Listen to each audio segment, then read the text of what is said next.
Hi guys! So, welcome dito sa ating probinsya ng vlog teacher guys. So, kakarating ko lang, galing akong school, kakauwi ko lang, so hindi pa ako nakabihis. So, may share lang ako guys, saglit lang to. Nung nag-vlog ako nung nakaraang araw about sa, may nagtanong sa akin kung kailan ba ako mag-asawa. So, mayroong estudyante kanina na inspired siya sa vlog ko kasi pinanood niya. Nag-share lang siya. So, hindi ko na i-detalye yun guys kasi medyo sa kanya na yun. So, nag-share lang siya ng problem niya kanina sa akin. So, sinabi niya lang sa akin na na-inspired siya sa sinabi ko doon sa vlog ko na about doon. So, kinausap ko siya kanina. Ang sabi ko lang is, kasi ang babata nyo pa, para pasukin yung ganyan, sabi ko, unahin nyo muna yung studies nyo, sabi ko.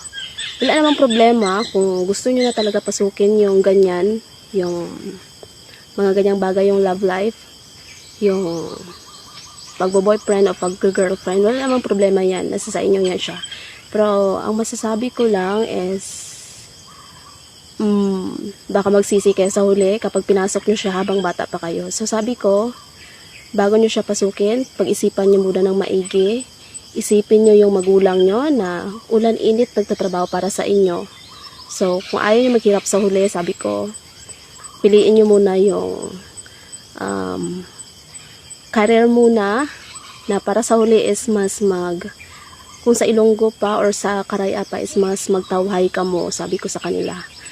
And ang babata niyo pa ako nga, 26, wala pa nga. Sabi ko 7 years from now pa doon pa ako kasi doon pa ako maging ready. So, sabi ko, unahin niyo muna yung pag-aaral niyo, sabi ko. Kasi, mas maganda sa susunod, kapag pinasok niyo na yung ganyan is nasa tamang edad, nasa tamang panahon, may magandang trabaho, and marami pa kayo makita dyan. Hindi lang yan, sabi ko sa kanila. So, ayun, na-inspired lang daw siya sa sinabi ko. So, abangan niyo yung next vlog ko guys.